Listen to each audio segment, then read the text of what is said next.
하이델베르 의문답 제 52주일 52번째 주일.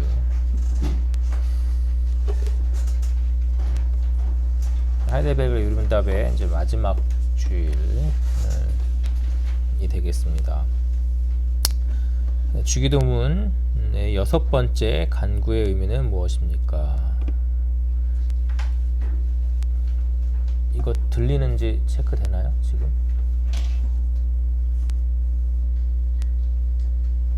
네. 6번째 간구의 의미는 무엇입니까? 답.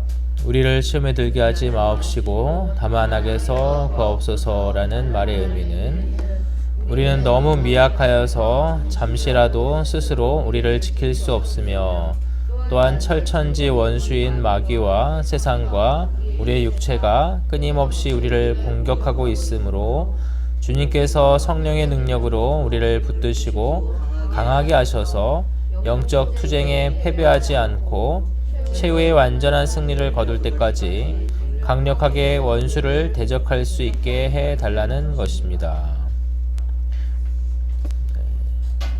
우리를 시험에 들게 하지 마옵시고 라는 것은 우리 본연의 우리 자체의 어떤 의지나 능력이나 힘은 결코 아무것도 아니다라는 사실, 절대 하나님에 대한 의존적인 자세, 그런 신앙의 자세를 이제 고백하는 것이죠. 그래서 하나님의 계속적인 돌보심의 은총과 또 우리는 하나님만을 절대적으로 의존하는 자임을, 또 하나님의 은혜에 의해서만 우리가 살아갈 수 있음에 대한 참된 고백이라는 것이죠. 128문 이 기도의 결론 부분의 의미는 무엇입니까? 답. 대개의 나라와 권세와 영광이 아버지께 영원히 있사옵나이다의 의미는 우리는 모든 것을 우리의 왕이 되셔서 만물을 지배하는 권능을 가지고 계시며 선한 것은 무엇이든지 우리에게 주시기를 원하시고 또한 주실 수 있는 하나님께 간구하며 이 일을 통해서 우리 자신이 영광을 받는 것이 아니라 하나님의 거룩한 이름이 영원토록 영광을 받아야 한다는 것입니다. 이런 합당한 고백이죠. 만물이 주에게서 나오고 주로 말미암고 주에게로 돌아갑니다 라는 그런 고백에 대한 내용이 되겠습니다. 129문 아멘이라는 낱말의 의미는 무엇입니까? 답. 아멘이란 이것이 참되고 확실하다는 뜻입니다. 그리고 그렇게 되어지기를 바랍니다 라는 뜻이며 내가 기도한 것이 진실로 이루어지기를 바라는 내 마음의 소원 이상으로 하나님은 내 기도를 들어주신다는 것이 확실하다는 것을 믿는 것입니다. 아멘이라는 것은 그것이 참됩니다, 맞습니다, 그러한 어떤 동의의 공감의 어떤 표현이고, 또 꼭 반드시 그러니까 앞에 기도하였던 모든 내용들이 반드시 확실하게 이루어질 것이라는 데 대한 확신과 또 소망과 염원이 담겨 있는 이제 그런 표현이 되겠습니다. 성경을 읽겠습니다. 욥기 13장. 욥기 13장.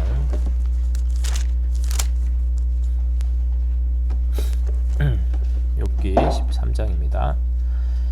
나의 눈이 이것을 다 보았고 나의 귀가 이것을 듣고 통달하였느니라. 너희 아는 것을 나도 아노니 너희만 못한 내가 아니니라. 참으로 나는 전능자에게 말씀하려 하며 하나님과 변론하려 하노라. 너희는 거짓말을 지어내는 자요 다 쓸데없는 의원이니라. 너희가 잠잠하고 잠잠하기를 원하노라. 이것이 너희의 지혜일 것이니라. 너희는 나의 변론을 들으며 내 입술의 변명을 들어보라. 너희가 하나님을 위하여 불의를 말하려느냐? 그를 위하여 계휴를 말하려느냐? 너희가 하나님의 낯을 쫓으려느냐? 그를 위하여 쟁론하려느냐? 하나님이 너희를 감찰하시면 좋겠느냐? 너희가 사람을 속임같이 그를 속이려느냐? 만일 가만히 낯을 쫓을진대 그가 정녕 너희를 책망하시리니 그 존귀가 너희를 두렵게 하지 않겠으며 그 위험이 너희에게 임하지 않겠느냐. 너희 격언은 재 같은 속담이요 너희의 방어하는 것은 토성이니라. 너희는 잠잠하고 나를 버려두어 말하게 하라. 무슨 일이 임하든지 내가 당하리라. 내가 어찌하여 내 살을 내 이로 물고 내 생명을 내 손에 두겠느냐. 그가 나를 죽이시리니 내가 소망이 없노라. 그러나 그의 앞에서 내 행위를 변백하리라. 사곡한 자는 그의 앞에 이르지 못하나니 이것이 나의 구원이 되리라. 너희는 들으라. 내 말을 들으라. 나의 설명을 너희 귀에 담을지니라. 보라, 내가 내 사정을 진술하였거니와 내가 스스로 의로운 줄 아노라. 나와 변론할 자가 누구이랴. 그러면 내가 잠잠하고 기운이 끊어지리라. 오직 내게 이 두 가지 일을 행하지 마옵소서. 그리하시면 내가 주의 얼굴을 피하여 숨지 아니하오리니 곧 주의 손을 내게 대지 마옵시며 주의 위엄으로 나를 두렵게 마옵실 것이니이다. 그리하시고 주는 나를 부르소서. 내가 대답하리이다. 혹 나로 말씀하게 하옵시고 주는 내게 대답하옵소서. 나의 불법과 죄가 얼마나 많으니이까. 나의 허물과 죄를 내게 알게 하옵소서. 주께서 어찌하여 얼굴을 가리우시고 나를 주의 대적으로 여기시나이까. 주께서 어찌하여 날리는 낙엽을 놀래시며 마른 건부를 따르시나이까. 주께서 나를 대적하사 괴로운 일들을 기록하시며 나로 나의 어렸을 때에 지은 죄를 받게 하시오며 내 발을 착고에 채우시며 나의 모든 길을 살피사 내 발자취를 한정하시나이다. 나는 썩은 물건의 후패함 같으며 좀먹은 의복 같으니이다. 고린도전서 7장입니다. 고린도전서 7장.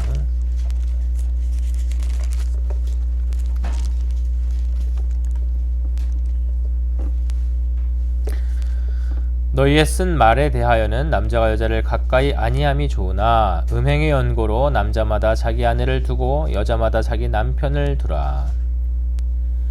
남편은 그 아내에게 대한 의무를 다하고 아내도 그 남편에게 그렇게 할지라. 아내가 자기 몸을 주장하지 못하고 오직 그 남편이 하며 남편도 이와 같이 자기 몸을 주장하지 못하고 오직 그 아내가 하나니 서로 분방하지 말라. 다만 기도할 틈을 얻기 위하여 합의상 얼마 동안 하되 다시 합하라. 이는 너희의 절제 못함을 인하여 사단으로 너희를 시험하지 못하게 하려 함이라.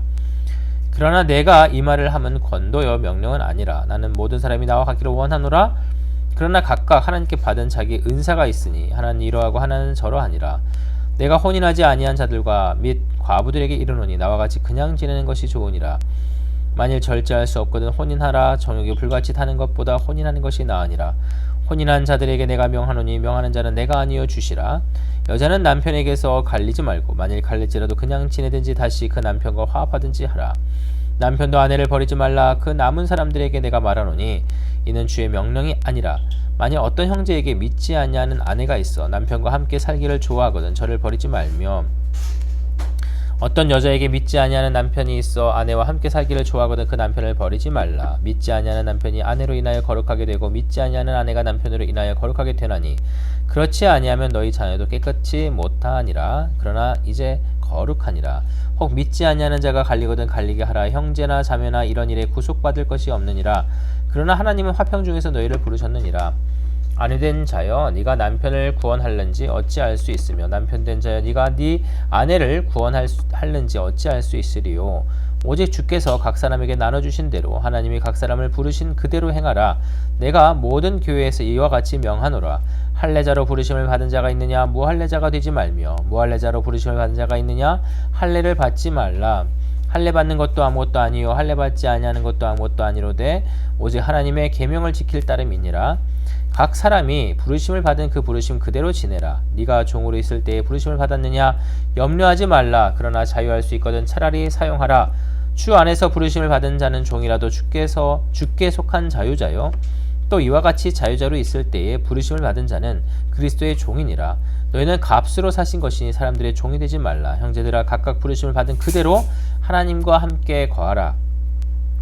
처녀에 대하여는 내가 주께 받은 계명이 없으되 주의 자비하심을 받아서 충성된 자가 되어 의견을 고하노니 내 생각에는 이것이 좋으니 곧 임박한 환난을 인하여 사람이 그냥 지내는 것이 좋으니라.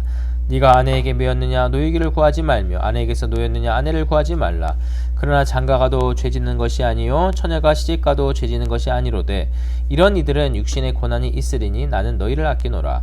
형제들아 내가 이 말을 하노니 때가 단축하여 진고로 이후부터 안에 있는 자들은 없는 자같이 하며 우는 자들은 울지 않는 자같이 하며 기쁜 자들은 기쁘지 아니하는 자같이 하며 매매하는 자들은 없는 자같이 하며 세상 물건을 쓰는 자들은 다 쓰지 못하는 자같이 하라. 이 세상의 형적은 지나감이니라. 너희가 염려 없기를 원하노라. 장가가지 않은 자는 주의 일을 염려하여 어찌하여야 주를 기쁘시게 할꼬 하되, 장가간 자는 세상 일을 염려하여 어찌하여야 아내를 기쁘게 할꼬 하여 마음이 나누이며, 시집가지 않은 자와 처녀는 주의 일을 염려하여 몸과 영을 다 거룩하게 하려 하되, 시집간 자는 세상 일을 염려하여 어찌하여야 남편을 기쁘게 할꼬 하느니라. 내가 이것을 말하면 너희의 유익을 위함이요 너희에게 올무를 놓이려 함이 아니니, 오직 너희로 하여금 이치에 합하게 하여 분요함이 없이 주를 섬기게 하려 함이라. 누가 자기의 처녀딸에 대한 일이 이치에 합당치 못한 줄로 생각할 때에 혼기도 지나고 그같이 할 필요가 있거든 마음대로 하라. 이것은 죄짓는 것이 아니니 혼인하게 하라. 그러나 그 마음을 굳게 하고 또 부득이한 일도 없고 자기 뜻대로 할 권리가 있어서 그 처녀딸을 머물러 두기로 마음에 작정하여도 잘하는 것이니라. 그러므로 처녀딸을 시집 보내는 자도 잘하거니와 시집 보내지 아니하는 자가 더 잘하는 것이니라. 아내가 그 남편이 살 동안에 매여 있다가 남편이 죽으면 자유하여 자기 뜻대로 시집갈 것이나 주 안에서만 할 것이니라. 그러나 내 뜻에는 그냥 지내는 것이 더욱 복이 있으리로다. 나도 또한 하나님의 영을 받은 줄로 생각하노라. 다같이 일어나셔서 시편 124편 8절 말씀으로 우리의 신앙을 고백합니다. 우리의 도움은 시작. 우리의 도움은 천지를 지으신 여호와의 이름에 있도다. 다시 한번. 우리의 도움은 천지를 지으신 여호와의 이름에 있도다. 시편 찬송합니다. 111편 216쪽입니다. 시편 111편 1절에서 5절 216쪽 찬양합니다.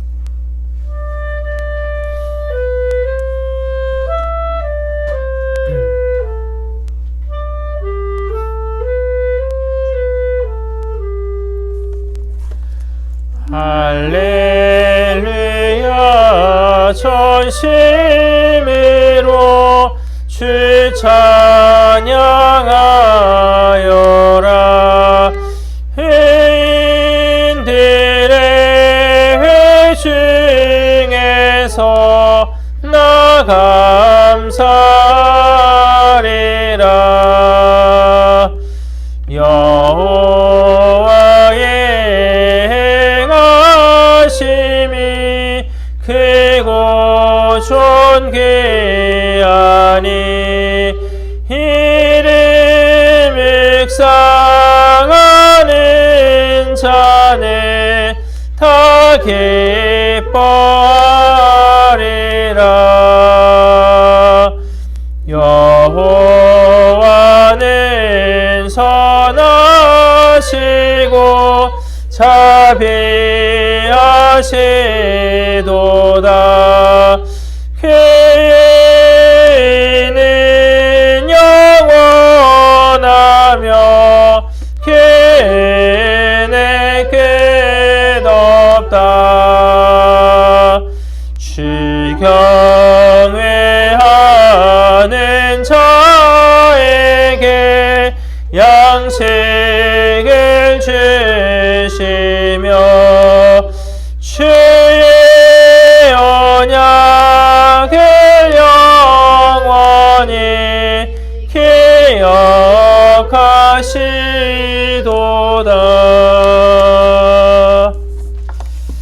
기도합니다. 하나님 우리 아버지와 주 예수 그리스도로 조차 은혜와 평강이 있기를 원하노라. 홀로 세세무흥토록 찬송과 영광과 존귀와 감사와 경배 및 예배를 받으시기에 합당하신 거룩한 삼위일체 한 분 하나님, 우리에게 기록하신 말씀으로 하나님을 스스로 계시하시기를 그 방편을 유일한 수단으로 정하시기를 기뻐하셨고, 또 그 말씀에 의하여서 주의 영이 친히 내적으로 증거하심에 의하여서 하나님이 거룩한 삼위일체 한 분 하나님이심을, 만물의 유일한 창조주이심을,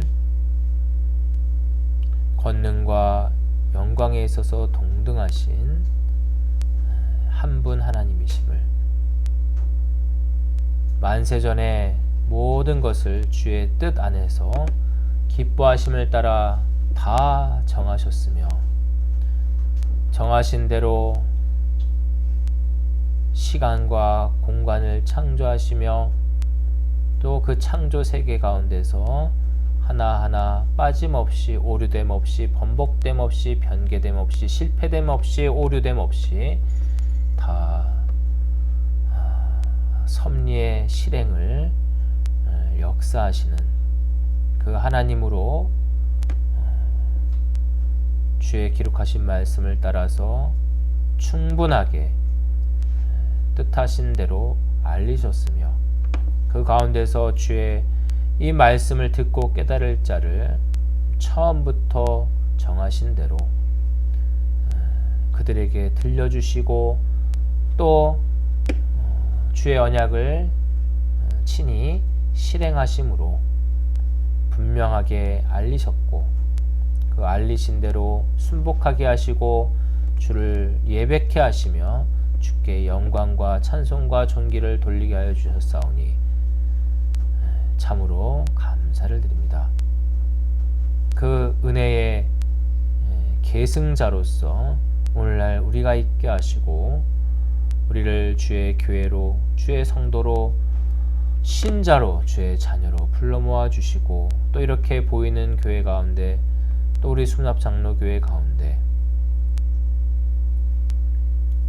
불러 모아 주셔서 이 복된 주의 구별된 날에 비록 또 주께서 정하신 이 코로나19 상황을 따라 각자의 처소에서 하나 동시간에 함께 예배케 하여 주셨사오니 감사를 드립니다.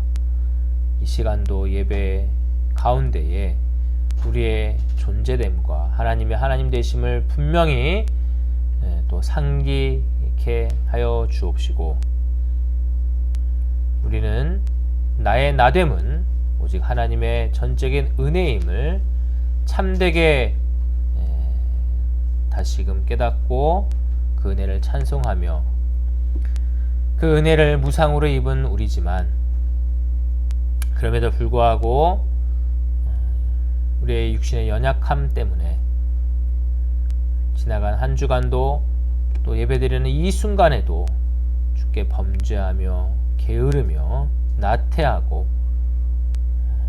또 의도적으로 또 알면서도 바꾸지 못하고 고치지 못하고 버리지 못하는 그런 아집 같은 우리의 습성을 주 앞에 내려놓고 회개케 하여 주시는 주의 은혜의 영을 쫓아 회개할 수 있는 돌이킬 수 있는 귀하고 복된 시간 될 수 있도록 주의 예배하신 말씀으로 우리를 역사하시고 이끌어 주옵소서. 모든 순서를 주께 의탁하오며 우리 주 예수 그리스도 이름으로 기도합니다. 아멘. 주의 계명을 선언합니다. 출애굽기 20장 2절에서 17절 출애굽기 20장 2절에서 17절 함께 읽습니다. 시작. 나는 너를 애굽 땅 종되었던 집에서 인도하여 낸 너의 하나님 여호와로라. 너는 나 외에는 다른 신들을 내게 있게 말지니라. 너를 위하여 세계의 우상을 만들지 말고 또 위로 하늘에 있는 것이나 아래로 땅에 있는 것이나 땅 아래 물속에 있는 것이나 아무 형상이든지 만들지 말며 그들에게 절하지 말며 그것들을 섬기지 말라. 나 여호와 너의 하나님은 질투하는 하나님인즉 나를 미워하는 자의 죄를 갚되 아비로부터 아들에게로 3, 4대까지 이르게 하거니와 나를 사랑하고 내 계명을 지키는 자에게는 1000대까지 은혜를 베푸느니라. 너는 너의 하나님 여호와의 이름을 망령되이 일컫지 말라. 나 여호와는 나의 이름을 망령되이 일컫는 자를 죄 없다 하지 아니하리라. 안식일을 기억하여 거룩히 지키라. 엿새 동안은 힘써 내 모든 일을 행할 것이나 제7일은 너의 하나님 여호와의 안식일인즉 너나 내 아들이나 내 딸이나 내 남종이나 내 여종이나 내 육축이나 내 문 안에 유하는 객이라도 아무 일도 하지 말라. 이는 엿새 동안에 나 여호와가 하늘과 땅과 바다와 그 가운데 모든 것을 만들고 제7일에 쉬었음이라. 그러므로 나 여호와가 안식일을 복되게 하여 그 날을 거룩하게 하였느니라. 내 부모를 공경하라. 그리하면 너의 하나님 나 여호와가 내게 준 땅에서 내 생명이 길리라. 살인하지 말지니라. 간음하지 말지니라. 도적질하지 말지니라. 내 이웃에 대하여 거짓 증거하지 말지니라. 내 이웃의 집을 탐내지 말지니라. 내 이웃의 아내나 그의 남종이나 그의 여종이나 그의 소나 그의 나귀나 무릇 내 이웃의 소유를 탐내지 말지니라. 아멘. 사도신경으로 우리 신앙을 고백합니다.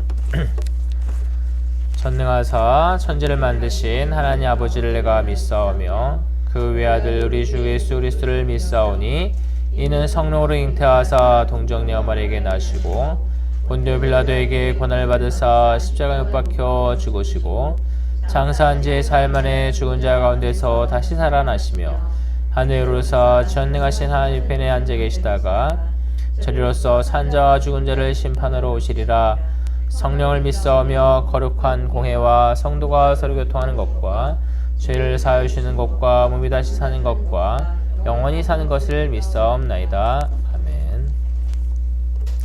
시편 찬송 89편 173쪽입니다. 89편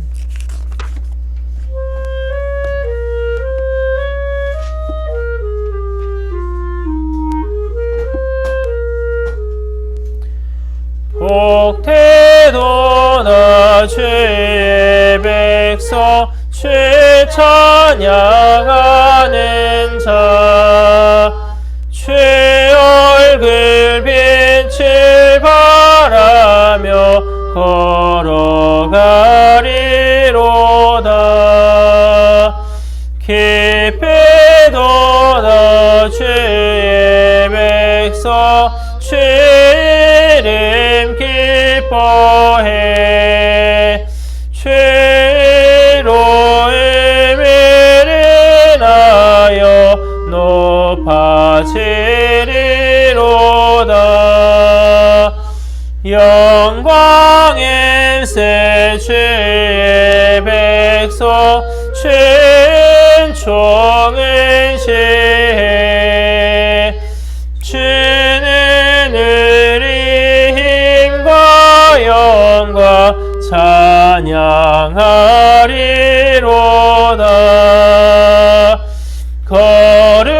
거룩하신 주 여호와 내 방패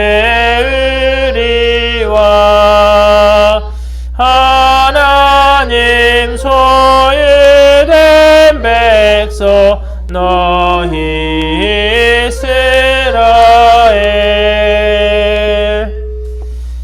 기도합니다. 사랑의 주님 감사합니다. 주의 전적인 은혜와 정하심 가운데 또 주께서 선포하심 가운데 이 구별된 한날을 우리에게 영원한 안식일로 주시고 모든 만물의 주인 되시는 이가 누구신지를 또 만물이 호흡하며 살아가는 유효성의 유일한 원인이 누구신가를 잊지 않게 하시기 위하여 이날을 우리에게 복되게 허락하여 주셨사오니 주님, 주께서 이날을 주신 목적을 늘 상기하여 이날 이 시간을 대하는 우리의 자세와 태도가 어떠해야 하는지를 다시금 정리할 수 있는 귀한 시간 되게 하여 주옵소서. 예비하신 말씀 우리를 새롭게 하시며 또 우리를 위로하시사 우리 본연의 연약성과 또 세상 가운데 이렇게 저렇게 또 치열함 가운데 또 쫓고 쫓기는 가운데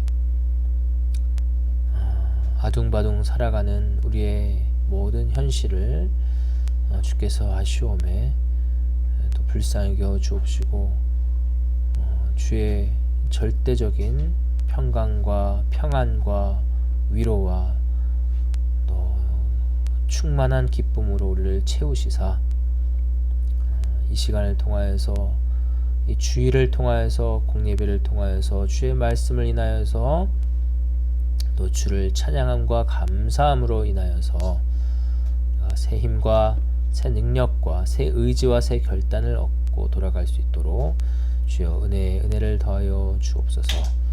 주의 말씀을 들을 수 있는 또 볼 수 있는 깨달을 수 있는 마음을 또 그러한 눈과 귀와 그런 의지를 허락하여 주신 주의 은혜를 다시금 찬송하며 동시에 우리에게 있는 모든 선한 것들을 주께로부터 받지 아니한 것이 하나도 없음을 고백하는 마음으로 드려진 헌물 기뻐 받아 주옵시고 주의 뜻 안에서 온전히 쓰임받게 하여 주옵소서. 감사드리며 예수 그리스도 이름으로 기도합니다. 아멘. 하나님 말씀 봅니다. 잠언서 4장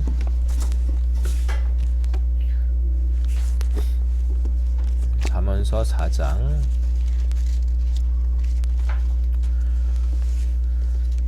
오늘은 14절에서 19절까지입니다. 잠언서 4장 14절에서 19절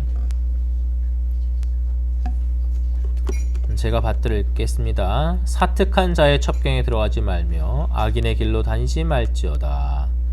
그 길을 피하고 지나가지 말며 돌이켜 떠나갈지어다. 그들은 악을 행하지 못하면 자지 못하며 사람을 넘어뜨리지 못하면 잠이 오지 아니하며 불의의 떡을 먹으며 강포의 술을 마심이니라. 의인의 길은 돋는 햇볕 같아서 점점 빛나서 원만한 광명에 이르거니와 악인의 길은 어둠 같아서 그가 거쳐 넘어져도 그것이 무엇인지 깨닫지 못하느니라. 아멘. 잠언서 강의 12번째 시간입니다.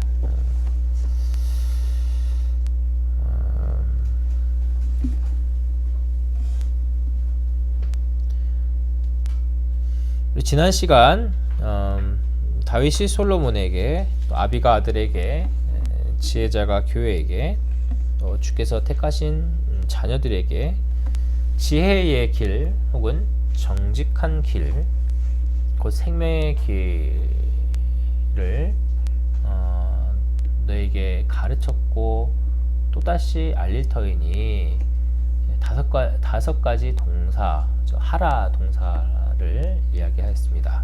그죠? 기억나시나요? 들으라. 그죠? 네, 들으라부터 시작해가지고 받으라, 수용하라, 그렇죠?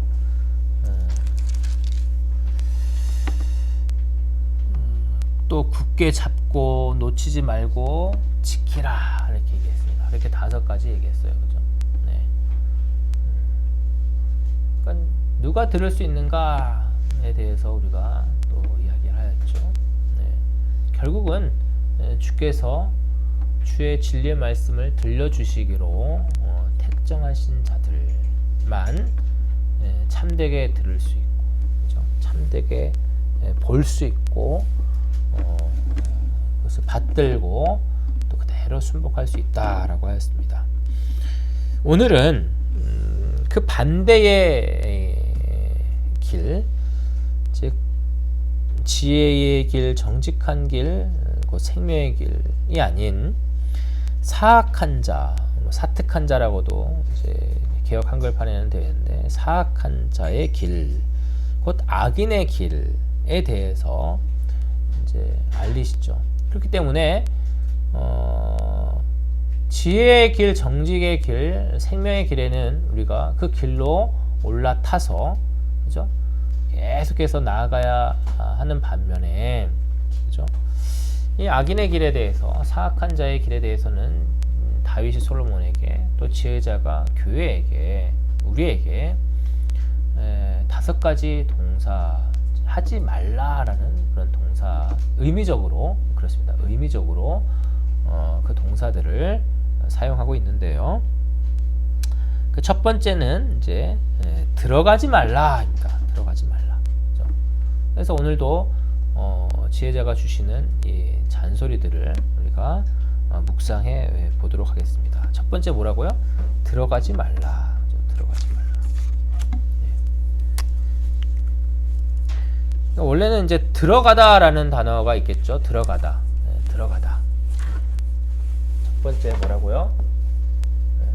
들어가지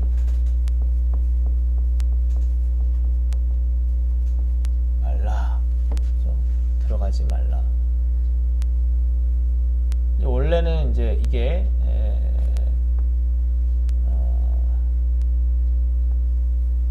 보호예요.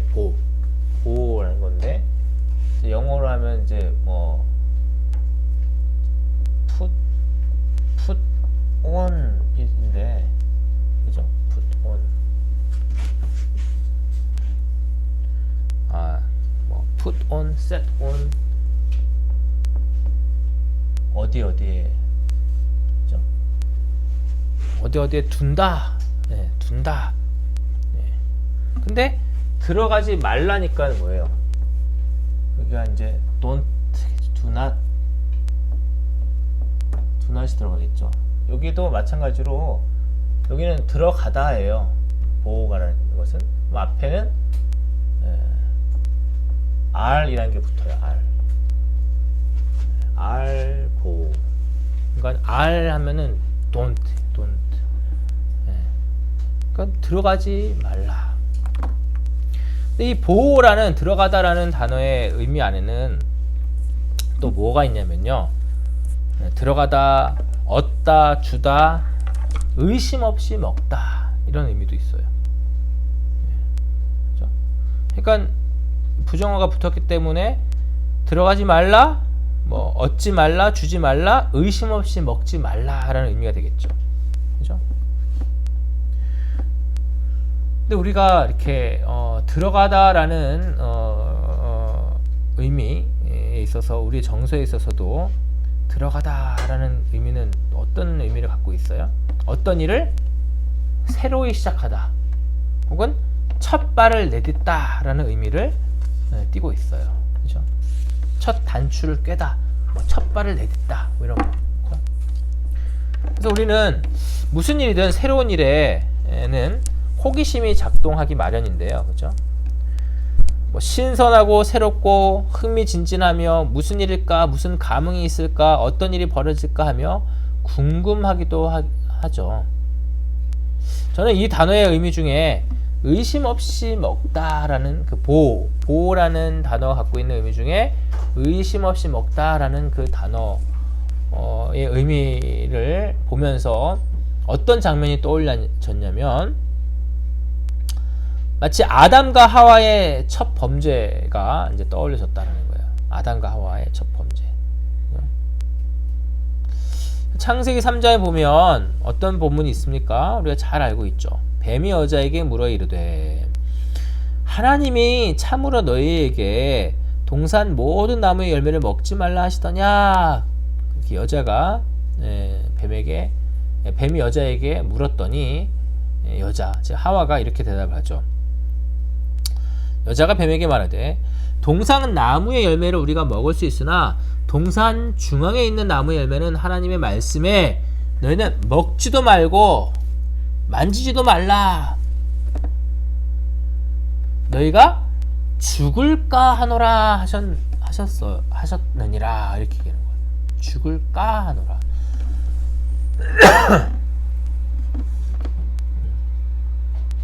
그런데 하나님은 뭐라고 말씀하셨는 줄 아세요? 하와는 아담과 함께 하나님께서 분명하게 명하신 말씀을 기억하고 있었습니다. 곧 여호와 하나님이 그 사람에게 명하여 이르시되 동산 각종 나무 열매는 네가 임의로 먹되, 임의로 먹되는 것은 네 자유대로 먹고 싶은 대로 먹되 선악을 알게 하는 나무 열매는 먹지 말라. 네가 먹는 날에는 반드시 죽으리라 하시니라는 말씀. 하나님께서는 분명히 먹으면 정령 반드시 죽는다라고 했는데 하와는 뱀에게 뭐라고 얘기했어요? 죽을까 하노라. 이렇게 죽을까 하노라. 그런 여지를 둔 거예요. 하나님의 분명한 말씀을 스스로가 왜곡시키는 거예요. 그렇다면 하나님의 명령과 다른 내용 혹은 다른 정보가 들어왔을 때 어떻게 해야 했을까요? 그죠? 뱀은 아니야, 죽지 않아. 먹으면 눈이 밝아져가지고, 눈이 밝아진다는 것은 훨씬 더 총명해지고 훨씬 더 지혜로워져서 어떻게 한다라는 거예요? 하나님처럼 된다라는 거예요. 근데 그런 정보가 딱 들어왔을 때 어떻게 했어야 되냐 이거예요. 그렇죠? 의심하고 생각하는 그런 과정이 필요했다라는 거예요. 하나님에 대한 분명한 지식이 타락 전 아담과 하와에게는 있었어요. 하나님에 대한 분명한 지식이.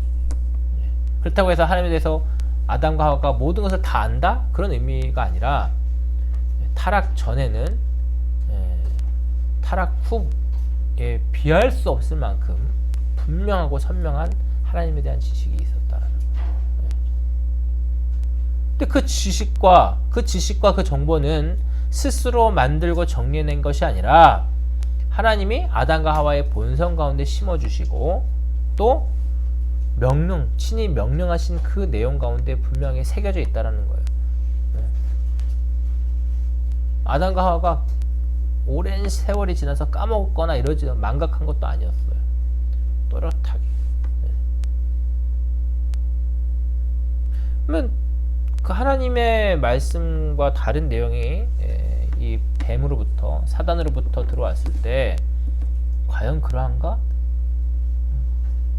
의심하고 사유하는 그런 과정이 요구되었다라는 거예요. 그러나 그렇지 않죠. 그럼에도 그들은 의심 없이 받아 먹었으며 타락의 그 길에 첫 발을 내딛어 버린 것이 되었어요. 들어가 버린 거예요. 오늘 지혜자가 말하는 것처럼 들어가지 말라라는 그 말과는 다르게, 그 선언과는 다르게 첫 발을 탁 내딛어 버렸다라는 거예요. 타락 전 그들에게는 하나님에 대한 분명한 지식이 본성적으로 있었으나 우리에게는 기록된 주의 분명한 말씀이 있습니다. 따라서 무엇이 하나님의 말씀에 합당한지 합당하지 않은지 곧 옳은지 그른지 분명하게 우리 또한 알 수 있다라는 거예요. 어쩌면 타락 전 아담과 하와보다도 우리는 더 분명하게 알 수 있어요. 더 확실하게. 왜? 기록된 하나님의 말씀이 있으니까. 이것이 새로운 어떤 정보와 어떤 상황이 우리 가운데 딱 이렇게 놓여지게 되거나 우리가 그러한 일들에 직면하게 됐을 때, 대면하게 되었을 때 어때요? 공부하는 학생들도 새로운 어떤 과제나 문제가 딱 우리한테 왔어요. 그러면 어떻게 이거를 풀이를 해내죠? 나에게 있는 내가 지금까지 배워왔던 것들을 막 총동원할 거 아니에요, 그죠? 요즘엔 통합적인 그런 문제들이 많으니까 단순히 그냥 수리 연산만 있는 게 아니라, 그죠? 온갖 언어, 또 그죠? 또 과학, 또 수학 모든 것들이 통합형으로 나온단 말이에요. 그러면은 경험을 비롯해서 들은 거, 공부한 거, 암기한 거, 문법 다 동원해 가지고 그 문제를 다 이렇게 풀이해낸단 말이죠.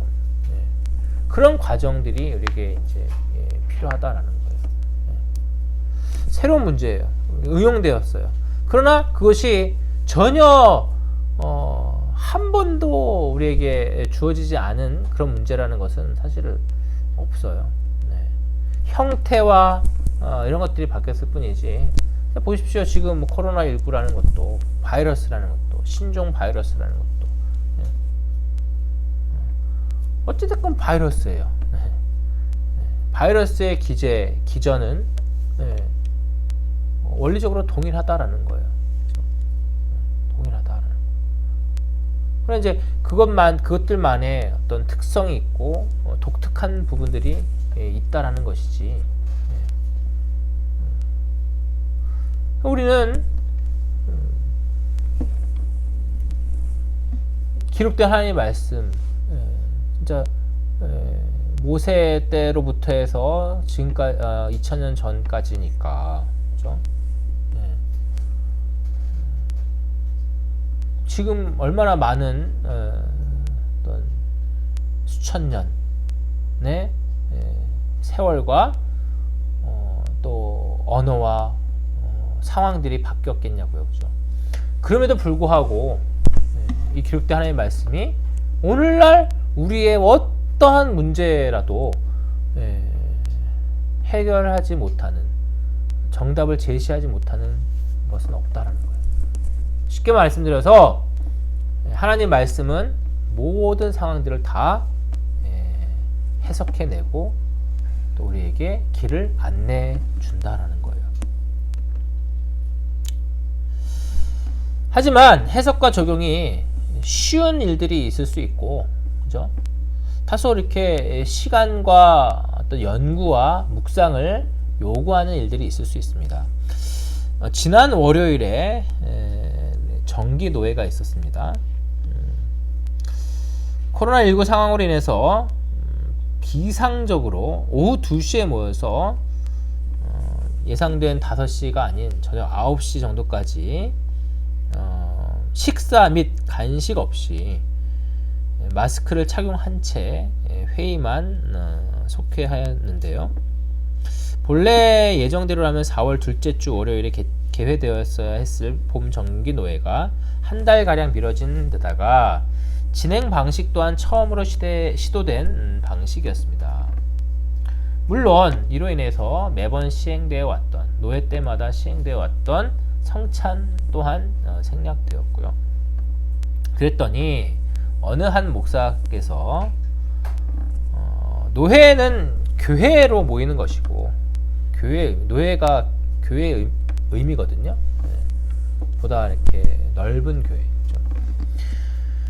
예배의 형식으로서 우리가 모이는 것인데 성찬을 생략하는 것이 말이 되느냐?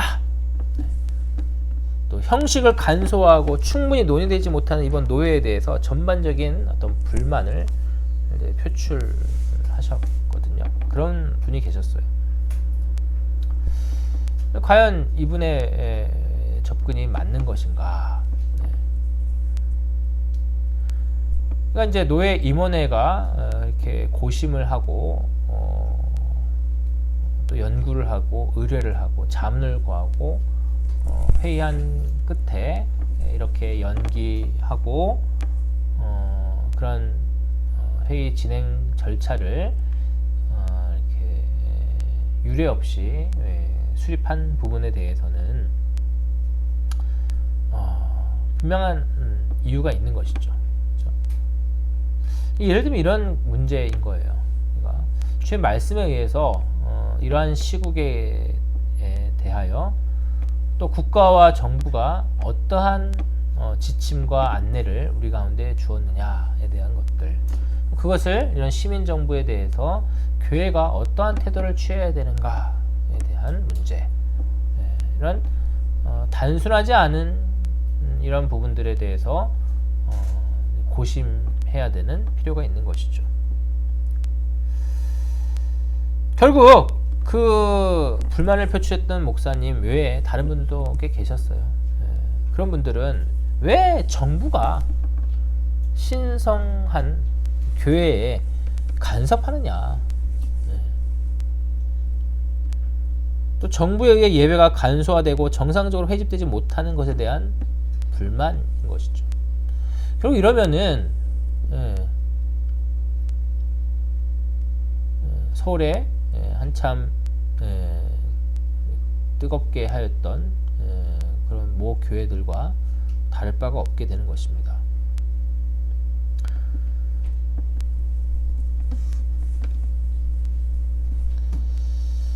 그러나 이번 코로나19 상황으로 인한 정부의 교회에 대한 대응은 그러한 문제되는 성격이 아니었어요.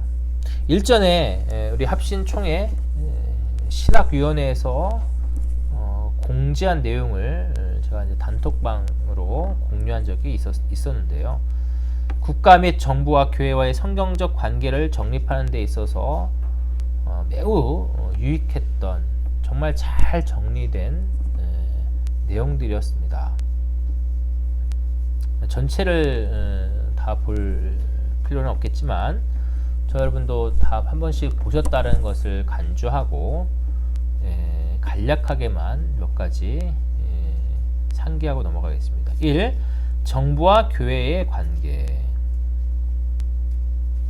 하나님께서는 교회를 세우셨을 뿐만 아니라 또한 정부를 세우시고 교회와 정부 각각에게 독립된 통치 권세를 주셨습니다.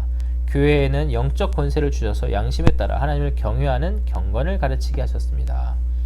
정부에는 시민적 권세를 주셔서 시민으로 준수해야 하는 여러 법령을 제정하고 다스리는 권세를 주셨습니다. 로마서 13장 1, 2절에 있는 내용이죠. 이것을 근거로 해서 또 요한복음 10장, 또 칼빈의 기독교 강요 4권 20장 1항, 또 교회의 영적 권세와 정부의 시민적 권세는 서로 혼동되거나 침해하지 않으며 서로 부정하거나 배척하지 않습니다. 교회가 시민적 권세를 행사하거나 거부하여서는 안 되며 정부가 영적 권세를 행사하거나 통제해서도 안 됩니다. 이것도 우리의 신앙 고백과 일치하는 내용이죠. 기독교인은 영적인 양심의 자유에 따라 교회의 영적 권세에 순종하는 한편 또한 정부의 시민적 권세에 순종해야 한다라는 것 또한 우리의 합당한 고백으로 있습니다. 그래서 우리나라 당국에서 정부 당국에서 어떤 지침들을 비단 교회뿐만 아니라 어떤 회집하는 모든 단체들에 대해서 권고의 내용들을 내려줬어요. 근데 그것이 예를 들어서 뭐 회집 자체를 강제적으로 막아 세운다거나 특정 어떤 개신교 좀 더 넓혀서 기독교에 대한 어떤 종교 탄압으로 이어진다는 것에 대해서는 우리가 다른 태도를 취해야 하는 것이 합당하죠. 그러나 이번 정부의 대응은 결코 그런 것이 아니었어요. 그리고 그래서 지금도 우리도 사실은 우리 교회의 특성에 따라서 즉 전체 성도 수에 비하여 어린 자녀들이 많다라는 것. 그래서 단순히 예배만 어떤 거리를 두고 또 퇴장하고 또 귀가하는 그런 방식이 어렵고 또 아이들을 통제하는 데에 어려움이 있을 수 있기 때문에 또 그것으로 아이들이 상처받는 일이 또 생길 수 있기 때문에 우리는 전면 등교 개학이 이루어지는 그 시점까지 이렇게 불편하지만 라이브 예배로 나아가고 있는 것입니다. 이와 같이 모든 권세가 하나님으로부터 말미암으며 만물이 주에게서 나오고 주로 말미암고 주에게로 돌아가는 이 섭리의 유일한 주체에 대한 고백이 우리 가운데 있다면 어쩌면 매우 고민되거나 매우 모호한 일은 과연 존재하느냐 생각해 볼 수도 있어요. 쉽게 말씀드려서 하나님에 대한 영원한 작정, 하나님의 유일한 주권, 하나님의 섭리를 충분히 고백하고 이해하고 인정한다면 우리가 해석하지 못할 또 적용하지 못할 문제는 없을 수 있다. 이렇게 딱 단언할 수는 없어요. 왜냐하면 모를 수 있죠. 또 시간이 걸릴 수 있어요. 지나고 나야 깨달을 수 있는 일들도 있을 수 있어요. 하지만 그러한 어떤 묵상이나 고민이나 기도나 사유함 없이 어떤 세태나 어떤 조류나 주의 말씀이 아닌 우리의 신앙 고백이 아닌 다른 것에 조언을 구하고 귀를 기울이는 것은 합당치 않다. 그러니까 그런 과정 없이 그냥 남들도 다 하니까 또 재밌겠다. 새로운 것이다. 호기심 나는데 이거 돈 되겠는데 하면서 그냥 첫 발을 확 내딛어 버리는, 의심 없이 먹어버리는 것에 대해서 오늘 지혜자는 알보, 들어하지 말라, 의심 없이 먹지 말라, 이렇게 우리에게 알리고 있는 것입니다. 그래서 지지난주 그리고 지난주에 이어서 또 언급하지만 베레아 사람들처럼 지금 우리에게 던져진 혹은 알려진 이 일이 과연 하나님의 말씀과 합치되는가 라고 상고하는 그러한 과정을 거쳐야 될 것입니다. 뿐만 아니라 시편 기자 역시 이렇게 고백하는 부분이 있습니다. 111편 2절에 여호와의 행사가 크시니 이를 즐거워하는 자가 다 연구하는도다. 이렇게 돼서 다 연구하는도다. 그러니까 하나님의 행하심이 크시기 때문에 모든 것이 다 하나님의 행하심이다라고 섭리로 인정하는 것이잖아요. 하면은 어떤 일이 벌어지고 발생하고 우리가 직면하고 대면할 때 이런 고백이 있어야 되는 거예요. 하나님의 행사가 다 크시니, 하나님의 일하심이 다 크시니 우리가 어떻게 해야 된다고요? 우리가 이걸 즐거워한다라면 그 일을 어떻게 해요? 연구해야 된다. 연구해야 된다. 이 일이 과연 왜 이럴까?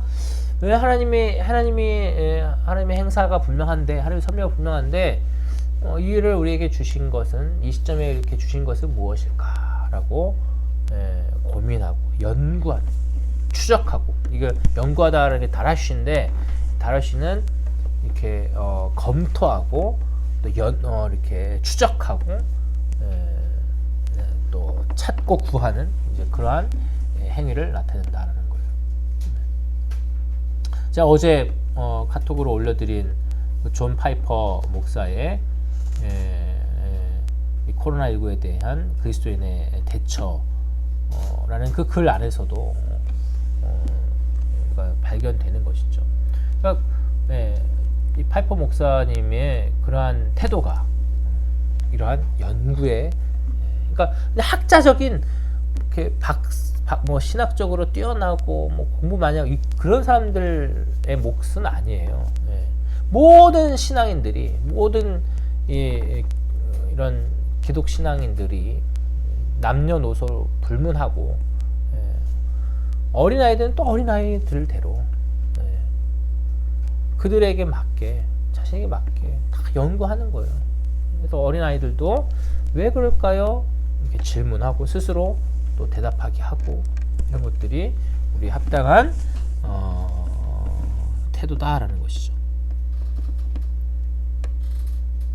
그러므로 오늘 다윗은 지혜자는 그의 아들에게 그리고 교회에게 다시금 이렇게 말하고 있는 것입니다. 의심 없이, 호기심에, 하나님을 경외함 없이 첫 발을 내딛거나 또 먹는 그러한 일은 결코 하나님께 용납되지 않는 범죄다.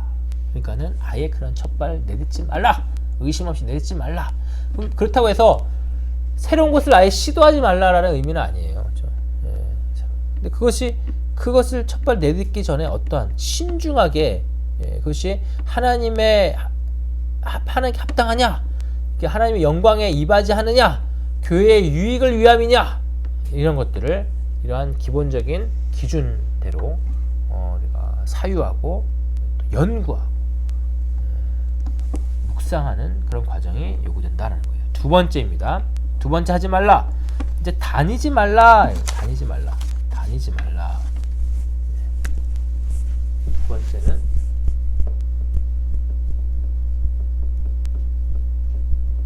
다니지 말라.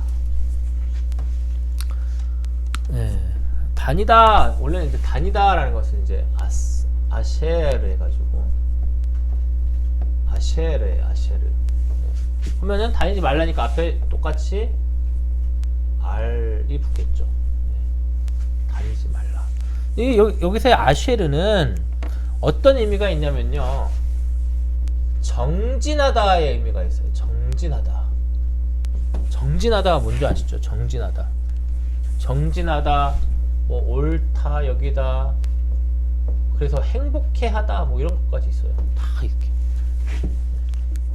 번성하고 그래서 앞선 단어 첫 발을 내딛는 것과 연결지어 본다면 이런 거예요. 한 번 발을 내딛고, 그죠? 그 사악한 자의 길 위에 한 발 딱 내딛고 그 다음에 어떻게 하는 거예요? 다닌다. 뭐 한다? 정진하는 거예요. 그 길로 쭉 나아가는 거예요. 어떤 모습인지 이해가 그려지시죠? 한 번 발을 내딛고 의심 없이 맛본 후에 그 길로 계속 나아가며 그 길을 옳다 여기고 그 길에 있는 것을 행복해야 한다라는 거예요. 그런데 다윗은 솔로몬에게, 지혜자는 교회에게 그러지 말라. 알-아쉐르 이렇게 얘기하는 거예요. 알-아샤르 얘기하는 거예요. 앞선 예와 같이 한 번의 타락의 길로 들어선 아담과 하와는, 그리고 그로 말미암는 인류 전체는 그 타락의 길 위에서 하나님을 배제한 인생을 정진해 갔다라는 거예요. 그리고 거기서 번성한 듯 하였으며 거기서 행복한 듯 하였습니다. 자신들만의 바벨탑을 쌓아가면서 말입니다. 오늘 지혜자는 이러한 악인들의 특성을 이어서 이야기합니다. 오늘 본문 16절 17절을 보면 그들은 악을 행하지 못하면 자지 못하며 사람을 넘어뜨리지 못하면 잠이 오지 아니하며 불의의 떡을 먹으며 강포의 술을 마심이니라. 그러니까 악인들의 특성을 얘기했어요. 그러니까 악을 행하지 않으면 잠이 안 온대요. 왜냐? 그게 재밌거든. 그걸 즐기거든. 그렇게 정진해 나가거든요. 아샤, 정진해 가거든요. 저는 이 단어를 보면서 뭐가 떠올렸냐면 지금까지 논란이 되고 있는 소위 N번방 사태를 상기하게 되었어요.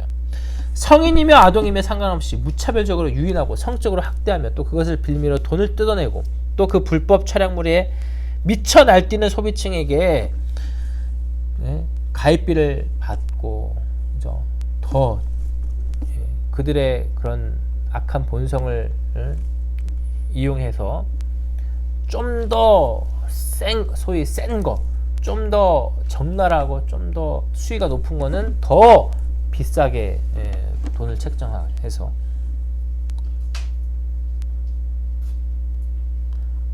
그걸 즐기는 거예요.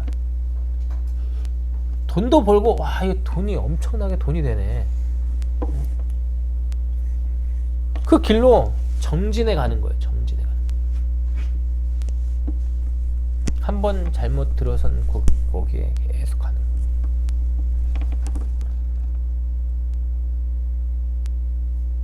그러지 말라. 그러지 말라. 우리도 명심하시기 바랍니다. 주의 택하심의 은혜가 아니었다면, 주의 중생케 하신 은혜가 아니었다면 정도의 차이는 있을 수 있으나 똑같은 그런 악인이었을 것이 분명합니다. 자, 세 번째 하지 말라. 볼까요? 뭐라고 되어 있습니까? 그의 길을 15절 오늘 본문 그의 길을 피하고, 그죠? 피하고, 피하라. 피하라.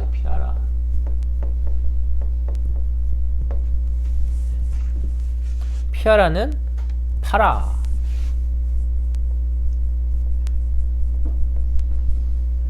팔아.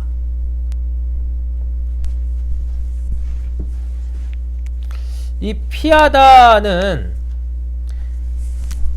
거절하다의 의미가 있어요. 거절하다. 딱 회피하고 거절하는 이런 겁니다. 그러니까 이렇게 한번 들어가 버리고 정진해 가게 되기 때문에 뭐 하라는 거예요? 아예 처음부터 그러한 길을 거절하고 피하라는 거예요. 아예 발을 내딛지 말라 이거예요. 피해. 그냥 회피하라는 거예요. 그 길을 이만큼 가게 되면은 유혹에 넘어가니까 아예 그냥 그 뭐라 그래야 되죠? 애초에 사람은 누구나 어떤 면에서 중독자입니다. 마약이나 도박, 그리고 보다 일반적인 술이나 담배뿐만 아니라 탄수화물에, 음료수에, 커피, 인터넷, 스마트폰, 소위 인이 박힌다라고 하죠. 처음에는 낯설다가도 몸에 인이 박히면 점점 더 둔감해지고 마치 삶의 내 몸의 일부처럼 여기게 된다라는 거예요. 코카콜라를 좋아하는 사람은 내 몸에 코카콜라가 흐르고 있다 이렇게까지 얘기하는 거예요. 그렇기 때문에 몸과 마음에 해로운 것은 처음부터 아예 경험하지 않는 편이 좋습니다. 우리의 신앙에 또 주님께 합당치 않은 것은 아예 시도하지 않는 것이 낫다라는 거예요. 그래서 사도도 데살로니가전서 5장 22절에서 악은 어떤 모양이라도 버리라 라고 얘기한 거예요. 어떤 모양이라도.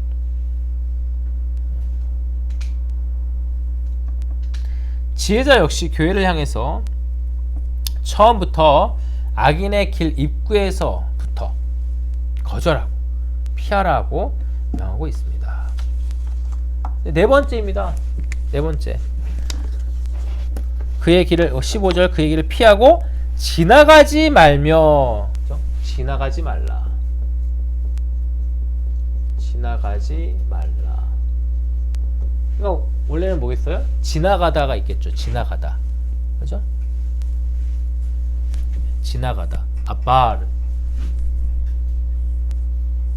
아바르. 그러니까 앞에 지나가지 말라니까는 또 알이 있겠죠.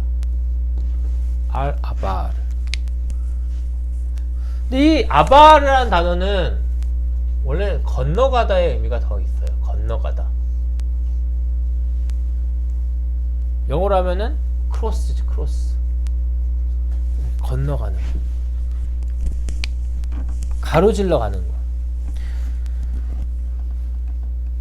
자, 그 길대로 그 길 위에 아까 들어가는 거. 첫 번째는 뭐였어? 들어가는 거예요. 그냥 들어가는 거. 그 길에 딱 진입하고 첫 발 내딛는 것이었다면, 이거는 아바르는 이렇게 건너가는 거. 건너서. 그러니까는 지금 지혜자는 그 길에 올라타고 진입하는 건 아니지만 건너서 지나치지도 말라라는 거예요. 어떤 의미인지 아실까요? 며칠 전 인천에서 코로나19에 감염된 중학생과 같은 학원에 머문 초등학생이 감염되었대요. 초등학교 4학년과 중학생이 같은 수업을 들었을 리 없으니까 그냥 잠깐 스쳐 지나가는 그러한 확진자의 감염자의 어떤 비말에 의해서 얼마든지 이렇게 그냥 건너 지나쳐도 감염될 수 있는. 그렇죠? 그러니까 악한 자의 길, 악한 자의 동네, 악한 자의 무리, 악한 자의 이런 풍토, 이것을 그냥 한번 스쳐 지나가는 것조차 하지 말라. 미묘한 차이를 아시겠나요? 뭐지? 하면서 이렇게 들어간 건 아니에요. 근데 왜 보면서 이렇게 끼웃끼웃대는 거 있잖아요.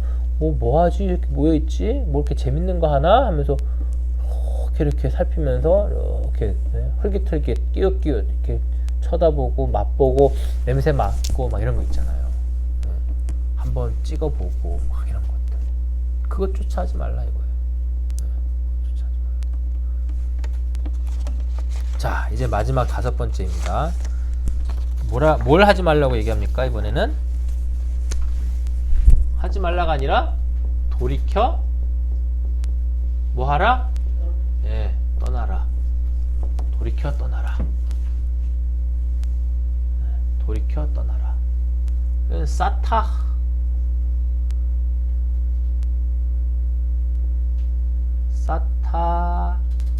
아인가? 사타흐인가? 사타흐 아바르예요. 사타흐 아바르. 사타흐 아바르. 돌이켜 떠나라. 돌이켜 떠나라.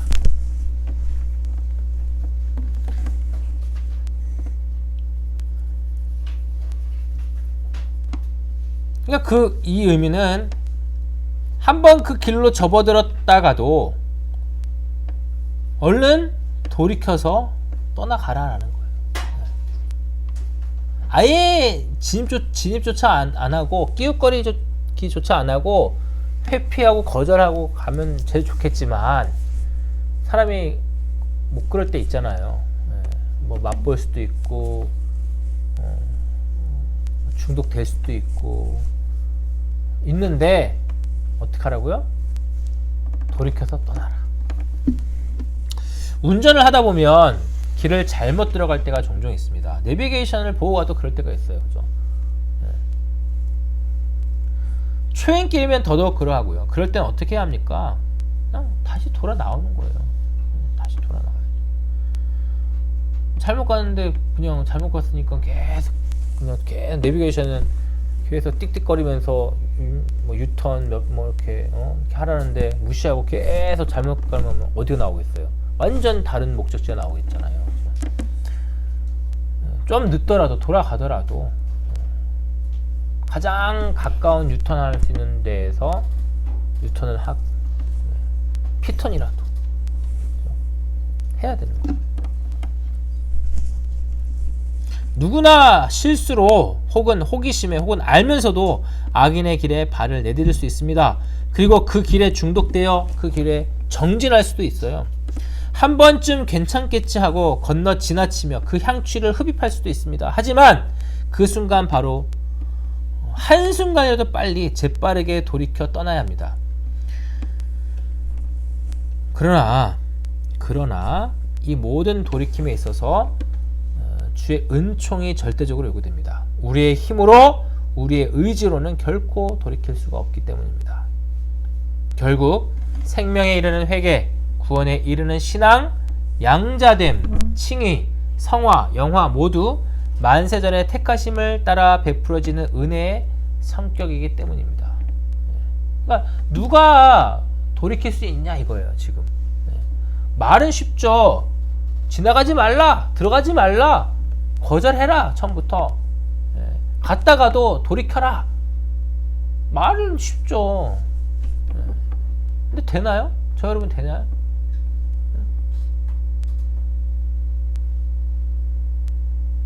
알면서도 안 되는 거 많잖아요. 이거 안 해야 되는데, 이거 끊어야 되는데, 이거 거절해야 되는데, 가면 안 되는데 하는 거 많잖아요. 그죠? 좋아 보이고 또 사람 우리의 연약성이 뭐예요? 남들 다 하는데, 친구들 다 하는데, 괜찮다고 하는데, 불법도 아닌데, 많죠. 또 안 돼요. 내 의지대로 안 돼요. 그리고 또 그것을 합리화시키는 거야. 합리화. 이것이 주께 영광이 되고, 이게 좋은 게 좋은 게 아니냐 이런 식으로. 좋은 게 좋은 거 아니냐.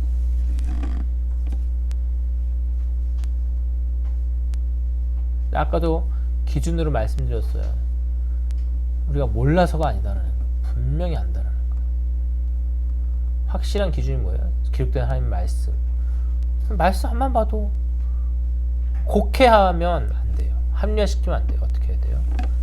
항상 우리는 칼빈이 그러하였듯이, 개혁주의 신학자들이 그러하였듯이, 과연 보다 더 하나님의 영광에 임하지 않은가, 보다 더 교회의 유익에 임하지 않은가, 교회의 덕을 세우느냐, 성도의 유익을 위함이냐, 이런 것들. 그 성도의 유익이라는 것은 성도들이 배불러지고 윤택해지는 것을 의미하는 게 아니라 성도들의 경건에, 거룩에, 그거예요. 교회가 어떻게 해서든 더 진리에 더욱더 민감해지고 더욱더 하나님의 말씀에 가까워질 수 있느냐, 이것이 교회의 유익을 위한 거예요. 어떻게 해서든 교회가 더 부유해지고 성도들이 더 늘어나고 재정이 더 확충되고 확보되고 이런 게 교회의 유익이 아니다라는 거예요. 그렇죠? 점점 더 떠나가게 만들게 되더라도, 그런 일들이 있게 되더라도 진리를 보존하고 우리의 합당한 교리가 약화되지 않게 하는 것이 교회의 유익을 위함이라는 것을 분명히 우리가 알아야 됩니다. 그래서 누가 돌이켜 떠나갈 수 있느냐? 다시 말씀드리지만 택하심의 은총을 입은 자들만이 주의 은혜를 따라서 가능하다라는 것을 말씀드립니다. 우리의 신앙 고백 제14장 구원에 이르는 신앙 제1항에 뭐라고 되어 있습니까? 택함 받은 사람들은 믿음의 은택에 의해 믿을 수 있어서 그들의 영혼이 구원함에 이르는데 그 믿음의 은택은 그들의 마음속에서 행하는 그리스도의 영의 역사이다. 즉 다시 말씀드립니다. 택함 받은 사람들은 믿음의 은택에 은혜에 의해서 믿을 수 있대요. 그러니까 택함 받은 사람들이 믿을 수 있는 것은 뭐 때문에 믿는다고요? 네, 은혜에 의해서 믿을 수 있다는 거예요. 내가 믿는 것이지만 은혜가 아니면 믿을 수 없다는 거예요. 즉 믿어진다라는 거예요. 은혜에 의해서. 그죠? 믿어진다. 그리고 그 믿음의 은택, 은혜마저도 우리 안에 거하시는 그리스도의 영, 성령의 영에 의해서 일어난다. 그럼 나는 한 게 뭐 있어요? 아무것도 없는 거예요. 그럼 누가 똑같은 거 이렇게 대입하는 거예요? 누가 돌이켜 떠날 수 있느냐? 누가 잘못된 길에서 벗어날 수 있느냐? 그건 역시 주의 은혜의 역사에 중생케 하신 그 은혜의 역사에 의해서 계속적으로 우리 가운데 나타난다. 그렇기 때문에 지혜자는 한결같이 시편과 마찬가지로 전체 성경에 일관되게 알리는 바와 마찬가지로 의인과 악인의 두 극명한 대조를 오늘 본문을 통해서도 알리고 있는 것입니다. 마지막 두 구절입니다. 18절, 19절. 의인의 길은 돋는 햇살 같아서 크게 빛나 한낮의 광명에 이르거니와 악인의 길은 어둠 같아서 그가 걸려 넘어져도 그것이 무엇인지 깨닫지 못하느니라. 지혜로운 길과 정직한 길을 알렸듯이 사악한 자의 길, 악인의 길도 역시 알리고 있습니다. 이제 그 의인의 길의 결말은 돋는 햇살 같아서 크게 빛나 한낮의 광명, 곧 더 이상 빛날 것 없는 영광에 이를 것이라는 선언을 하고 있습니다. 이는 사도 요한이 계시록 22장 5절에서 언급한 바와 일치합니다. 다시 밤이 없겠고 등불과 햇빛이 쓸데없으니 이는 주 하나님이 저에게 비추심이라 저희가 세세토록 왕노릇하리로다. 또 동일한 사도 요한이 복음서에서 언급한 것과 같습니다. 예수께서 또 일러 가라사대 나는 세상의 빛이니 나를 따르는 자는 어두움에 다니지 아니하고 생명의 빛을 얻으리라. 택하심의 은총을 입은 주의 자녀들은 이 지혜의 길, 이 정직의 길, 이 의인의 길에 걸어갑니다. 거기에 올라타 있는 거예요. 거기에 올라타 있는 거예요. 잠시 이탈된 듯 보여질 수 있으나 그 이탈은 완전하고 최종적인 이탈이 아닙니다. 우리는 의인의 길에 올라탄 거예요. 우리 스스로 올라탄 게 아니라 우리가 올라탄 건데 우리가 올라탄 게 아니에요. 이게 말이 어렵죠. 우리가 올라탄 건데 우리가 올라탄 게 아니다. 뭐예요? 우리의 능력과 우리의 의지와 우리의 선택에 의해서 올라탄 게 아니다는 거죠. 주의 택정함의 은혜, 아까 말씀드린 택정함의 은혜를 따라서 우리를 그 의인의 길, 지혜의 길, 정직한 그 길에 올라타게 하셨다라는 거예요. 기필코. 그런데 우리는 그 길을 걸어가다가 범죄하여 이탈할 때가 많잖아요. 그러면 어떻게 해요? 그러면 그 길에서 완전히 이탈되어 가지고 악인의 길에서 탁 가고 있느냐?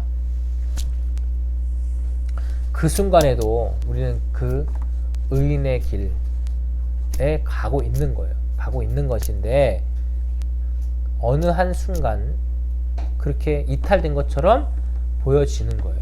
그렇다고 해서 그러면 우리는 이탈된 그 순간, 범죄한 그 순간에는 죄도 아니냐? 아니에요. 그건 죄예요.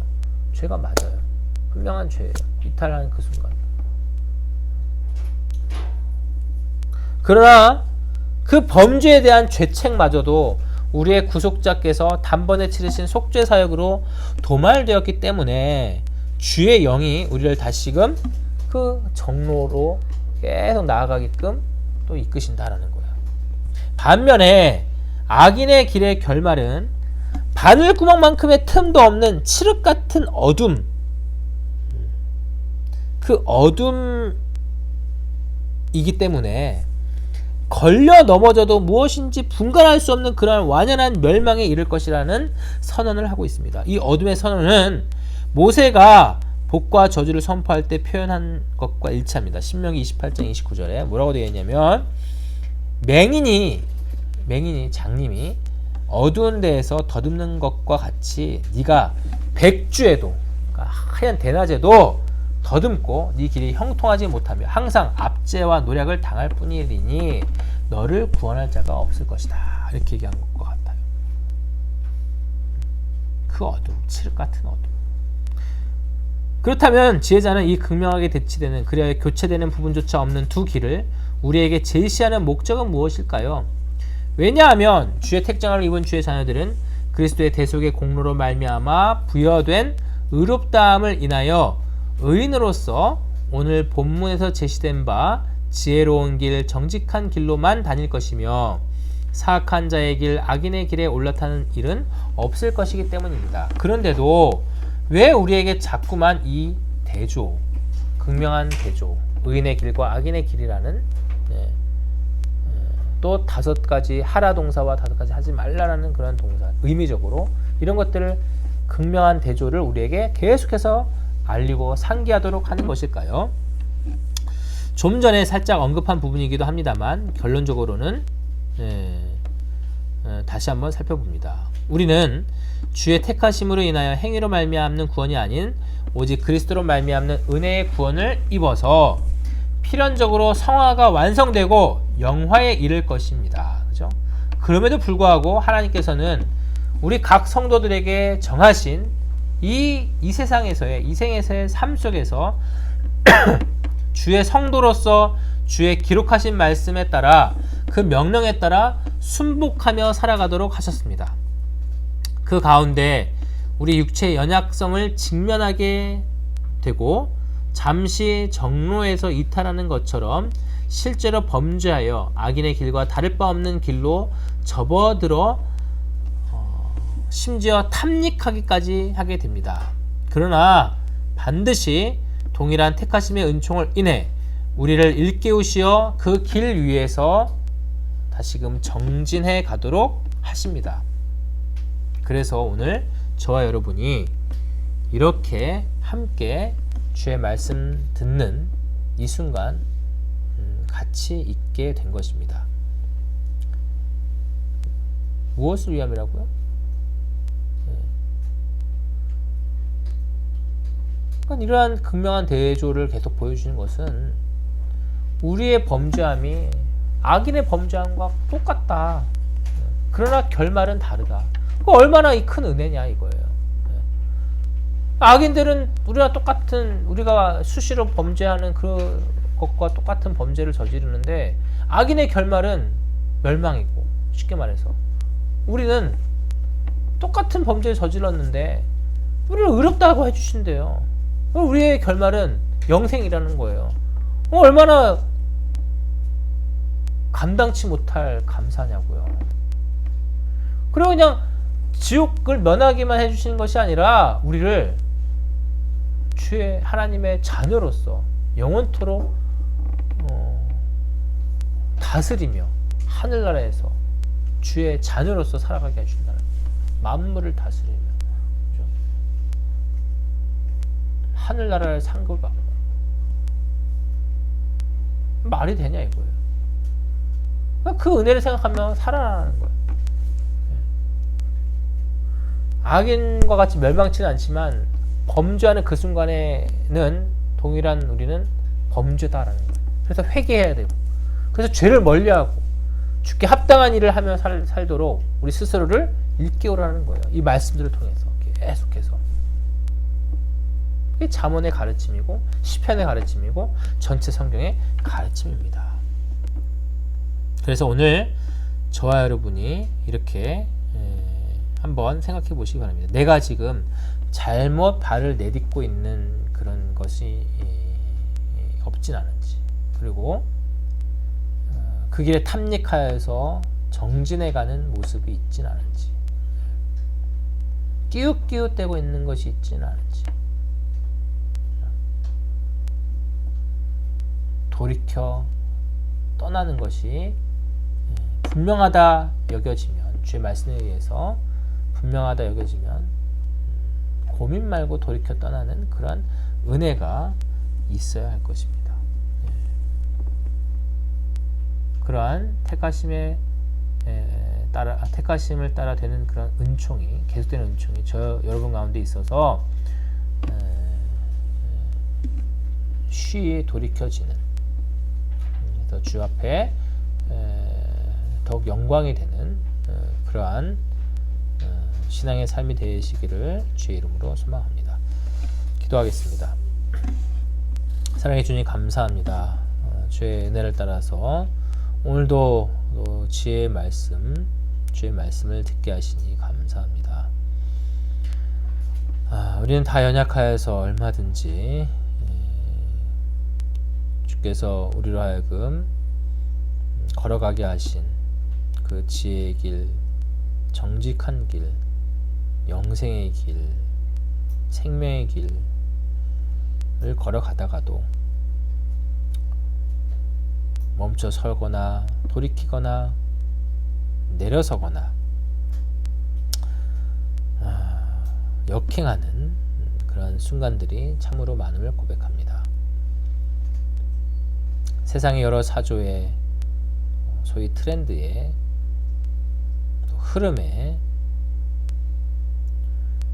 그 먹음직스럽고 보암직스럽고 지혜롭게 할 만큼 탐스럽기도 한 그러한 모습들에 이끌려서 현혹되어서 주의 분명하신 말씀으로부터 이탈하는 그런 범죄들이 너무나 우리 가운데 많음을 고백합니다. 오늘 말씀을 인하여서 돌이키는, 떠나갈 수 있는 그러한 의지와 그런 분별력과 그런 결단력을 허락하여 주시고, 그로 인해서 우리 가운데 더욱 참된 평강과 기쁨과 말로 표현할 수 없는 감사가 넘칠 수 있도록 역사하여 주옵소서. 모든 것을 감사드리며 우리 주 예수 그리스도 이름으로 기도합니다. 아멘. 시편 찬송 82편 157쪽입니다.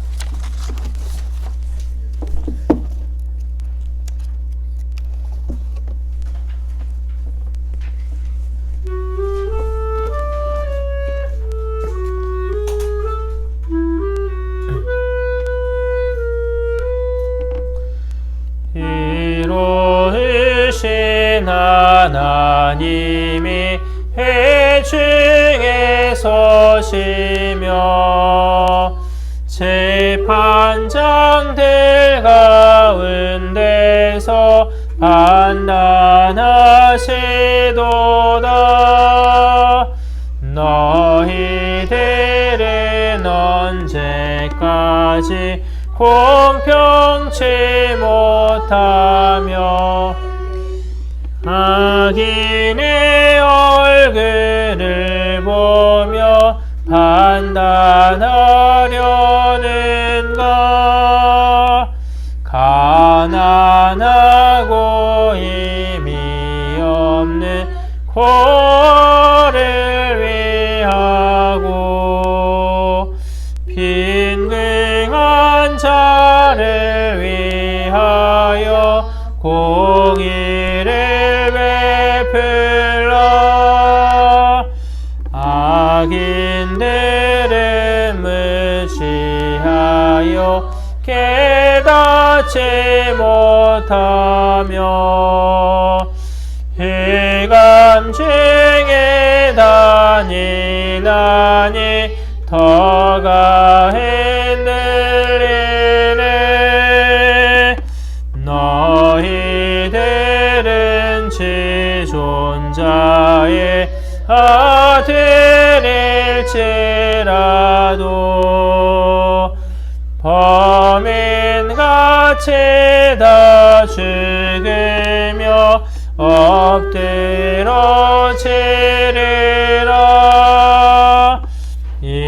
일어나사 온 세상을 심판해 주소서. 열방들은 모두 주의 기업이 됩니다. 기도합니다. 이제는 우리 주 예수 그리스도의 은혜와 아버지 하나님의 무한하신 사랑하심과 성령 하나님의 교통 교제 충만 유력케 하여 주심이 오늘 지혜자의 권면에 또 명령의 말씀을 쫓아 택하심의 은총을 입은 우리 모두가 범죄하였다가도 잘못 들어섰다가도 깨닫게 하여 주시는 은혜를 따라 즉각 돌이켜 떠날 수 있는 그로 말미암아 주께 영광이요 스스로에게는 참된 기쁨이 되는 그러한 결단의 삶을 살기로 다짐하는 우리 순합장로교회 모든 성도들 머리 위에 이 나라와 이 민족 위에 주의 택하신 자녀들 위해 이제로부터 영원토록 함께 있을지어다. 아멘.